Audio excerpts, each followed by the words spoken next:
જય શ્રી કૃષ્ણ મિત્રો. મારી ઘરે તો ઠંડી આવે કે વરસાદ પડે તો મારા ઘરના બધાની ડિમાન્ડ હોય કે એક વખત તો આ ડિશ બનવી જ જોઈએ. તો એની આપણે શરૂઆત કરીએ બનાવવાની. એની માટે સૌથી પહેલાં આપણે બટાકાને બાફી લેવાના છે. આ રીતે આપણે લગભગ અહીંયા આગળ મેં 500થી 700 ગ્રામ બટાકા લીધા છે અને એને આપણે બાફી લેવાના છે આ રીતે કટ કરીને. કારણ કે ઠંડી હોય ત્યારે પણ આ ડીશ જ્યારે ગરમ ગરમ મળી જાય તો ખૂબ જ મજા આવતી હોય છે અને વરસાદ હોય ત્યારે પણ ખૂબ મજા આવતી હોય છે આ ડીશ ખાવાની. મીઠું નાખી અને આપણે એને બાફી લેવાના છે. તમે તમારા ઘરે કઈ ડીશ બનાવો છો ચોમાસામાં અને શિયાળામાં એ પણ મને ચોક્કસથી જણાવજો. મારી ઘરે તો આ ડીશ જ્યારે બને તો પહેલાં શરૂઆતમાં તો જ્યારે હું બહાર આ ડીશ ટ્રાય કર્યો તો અમે એક વખતે, તો ત્યાં આગળ મને એવું થતું હતું કે આ વળી કેવું લાગે મસાલાની રોટલી ને પછી એની સાથે બટાકાની સૂકી ભાજી ને એવું તેવું. પણ ખરેખર મેં ટ્રાય કર્યો અને ચાખ્યું તો મારા ઘરે તો બધાની ફેવરેટ થઈ જ ગઈ છે આ ડીશ. તમે પણ તમારા ઘરે ચોક્કસથી આ ડીશ ટ્રાય કરજો. હવે અહીંયા આગળ આપણે એની માટે રોટલીનો લોટ બાંધી લઈએ છીએ પરાઠા થેપલા બનાવવા માટે. થેપલા બનાવવા માટે ઘઉંનો લોટ લીધેલો છે. એમાં મીઠું, મરચું લાલ, હળદર પાવડર અને અજમો આ નાખી અને આપણે એકદમ ઢીલો લોટ બાંધવાનો છે, રોટલી જેવો. આને થેપલા બનાવીએ છીએ આપણે અત્યારે, પણ એનો લોટ આપણે એકદમ ઢીલો રાખવાનો છે. આ થેપલાનો ટેસ્ટ એકદમ અલગ હોય છે. એ હું તમને આગળ જેમ જેમ વિડીયો જશે એમ હું તમને એમાં સમજાવીશ કે કઈ રીતે શેકવાના છે ને કઈ રીતે વણવાના છે તે. આમાં મોણ પણ આપણે આગળ પડતું રાખવાનું છે. અને મેથીની ભાજી જો તમે જોઈ શકો છો, મેં લીલી મેથીની ભાજી લીધી છે. જો તમારી પાસે આ ના હોય તો તમે કસૂરી મેથી પણ નાખી શકો છો. આ રીતે કરી અને આપણે એનો લોટ બધું મિક્સ કરીને બાંધી લેવાનો છે. અહીંયા આપણે ઢીલો જ લોટ બાંધવાનો છે, કઠણ લોટ નથી બાંધવાનો. કારણ કે ઘણી વખત આપણે જોતા હોઈએ કે થેપલાની સાથે બટાકાની સૂકી ભાજી કેવી લાગે એવું આપણને મગજમાં વિચાર આવે, બધું જ મસાલાવાળું તો કેમનું ભાવે એવું થાય. પણ ખરેખર આ ડીશ એટલી સરસ લાગે છે કે મારા ઘરે તો બધાની ફેવરેટ ડીશ બની ગઈ છે. જો આ રીતે આપણે આનો ઢીલો એકદમ લોટ બાંધી લીધો છે, તમે જોઈ શકો છો ને. હવે આપણે એને તેલ રેડી અને કેળવી લઈશું. આ રીતે તેલ લઈ અને એને કેળવી લેવાનો છે લોટને. કારણ કે સાંજે કંઈક ને કંઈક શું બનાવવું એવો પ્રશ્ન થતો હોય તો આ એક ડીશ પણ ટ્રાય કરવા જેવી તો છે જ ચોક્કસથી. તમે બહાર ઇસ્કોન થેપલાવાળાને ત્યાં આગળ ખાતા હશો, બસ આ એ જ ડીશ હું બનાવી રહી છું અહીંયા આગળ. અને ખરેખર મિત્રો આ રીતે બનાવતો સેમ એ લોકોના જેવું જ બને છે, જરા પણ ફરક નથી હોતો અને સ્વાદમાં એટલી જ ટેસ્ટી લાગતી હોય છે આ ડીશ. હવે આપણે લોટને 15થી 20 મિનિટ રેસ્ટ આપી દઈશું. અને જો અહીંયા આગળ મેં 3 મોટા લીલા મરચાં લીધા છે, 7થી 8 કળી લસણની અને 1 ઇંચ આદુનો ટુકડો લીધો છે. 1થી 1.5 ઇંચ જેટલો છે આદુનો ટુકડો છે. અને આ બધાને આપણે ચોપરમાં ચોપ કરી લેવાનું છે. હવે આ સાઈડે આપણા બટાકા પણ જો વિસલ વાગી ગઈ છે અને બફાઈને એકદમ સરસ તૈયાર થઈ ગયા છે. તો આ બટાકાને આપણે છોલી લેવાના છે અને મોટા મોટા ટુકડામાં સમારી લેવાના છે. મિત્રો ખાસ ધ્યાન રાખજો, આના ટુકડા એકદમ મોટા જ કરવાના છે, આપણે ઝીણા નથી સમારવાના, આ રીતે મોટા જ ટુકડા કરવાના છે. હવે આપણે આ શાકને વઘારી લઈએ. એની માટે એક કઢાઈમાં તેલ લેવાનું છે. તેલનું પ્રમાણ સારું એવું રાખીશું આપણે અહીંયા આગળ. હવે વઘારમાં જીરું એડ કરીશું.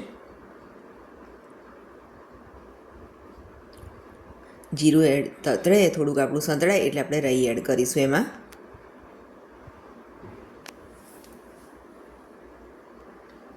હવે જે આપણે આદુ મરચાં લસણ જે ક્રશ કરીને મૂકી રાખ્યા હતા એ એડ કરીશું અંદર અને એને સરસ રીતે સાંતળી દેવાના છે. આપણે નાના હતા ત્યારે આવું કોઈ દિવસે કંઈ સિમ્પલ રેસીપી ઘરમાં બનતી હતી, નવું નહોતું બનતું. અત્યારે તો પીઝા પાસ્તા બધી એટલી બધી વેરાયટી આવી ગઈ છે કે સાદું જમવાનું તો ઘણાને ભાગ્યે જ ભાવે. પણ જો તમે આ રીતે આવું સાદું ટેસ્ટી બનાવશો તો ઘરમાં બધાને ખૂબ જ ભાવશે અને આપણને એવું થશે કે આપણે ચલો સિમ્પલ વસ્તુ ઘરમાં પણ બધાને ભાવતી કરી શક્યા. હવે આમાં આપણે હળદર એડ કરી લઈશું.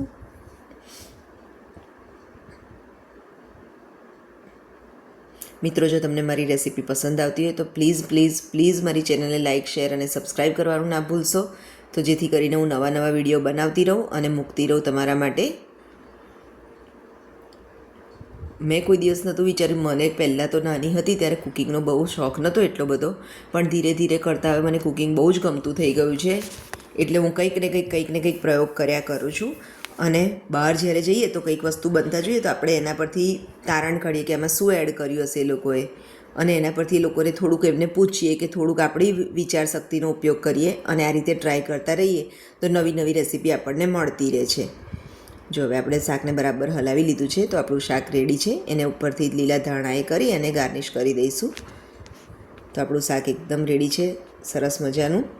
તો હવે આપણે શાકને સાઈડે કરી અને થેપલા બનાવી લઈએ. જો આપણો લોટ પણ સરસ સેટ થઈ ગયો છે, 15-20 મિનિટ થઈ ગઈ છે. તો હવે આમાં એક ટેકનિક એવી છે કે આ થેપલા જે છે તો તમારે તરત વણી અને તરત શેકવાના નથી. એને લગભગ 5-6 થેપલા તમારે પહેલાં વણી લેવાના છે. એનું રીઝન એક છે કે આ થેપલાને તમારે એકદમ ફાસ્ટ ગેસ પર શેકવાના છે કે જેથી કરીને એમાં જે થોડીક દૂણની કે બર્ન્ટ ફ્લેવર આવે ને તો એનો ટેસ્ટ બહુ જ મસ્ત આવતો હોય છે, એટલા માટે.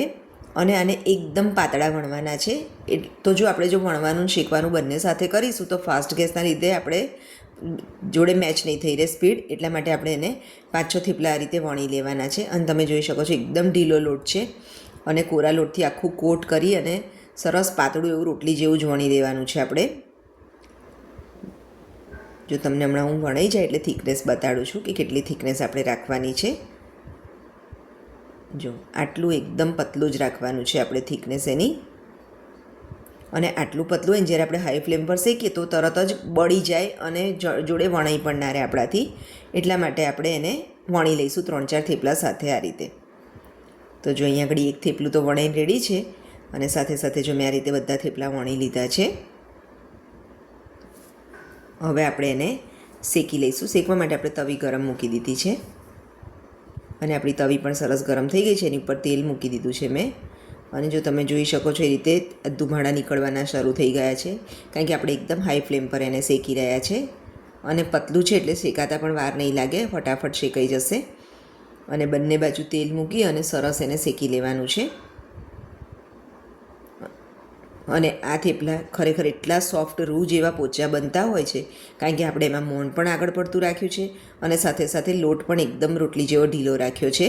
એટલા માટે એકદમ સોફ્ટ થેપલા લાગતા હોય છે. અને ખરેખર મિત્રો, જ્યારે આ થાળી તૈયાર થાય તો ઘરના બધાના જે મોઢા પર આનંદ દેખાય ને તે આપણને જોઈને જેવું થાય કે ના ચલો ભાઈ વારે ઘડીએ બનાવીએ, બધાને બહુ મજા આવે છે. તો આ રીતે હાઈ ફ્લેમ પર જ આપણે બધા થેપલા શેકી લેવાના છે. અને આ રીતે ગરમ ગરમ થેપલા હોય, સાથે બટાકાની સૂકી ભાજી, દહીં, લસણની ચટણી અને આથેલા મરચાં, ફૂલ થાળી જ્યારે મળી જાય તો શું જ કહેવું. અને એમાં પાછી ઉપરથી ચોમાસાની અને શિયાળાની સિઝન હોય અને આવું ગરમ ગરમ મેનુ મળી જાય તો ખરેખર ખાવાની ખૂબ જ મજા આવી જતી હોય છે. જો બધા શેકાઈ ગયા છે આપણા થેપલા અને તમે જોઈ શકો છો એક જ મુઠ્ઠીમાં આરામથી આવી જાય એટલા સરસ સોફ્ટ બન્યા છે. હવે તો સર્વ કરી લઈએ મિત્રો. સૂકી ભાજી આપણે સર્વ કરી લીધી છે, સાથે દહીં એડ કરીશું. આ કોમ્બિનેશન ખરેખર ખાવાની એટલી મજા આવતી હોય છે. તો આપણી પ્લેટ રેડી છે. થેપલા, આથેલા મરચાં, લસણની ચટણી, દહીં અને સૂકી ભાજી.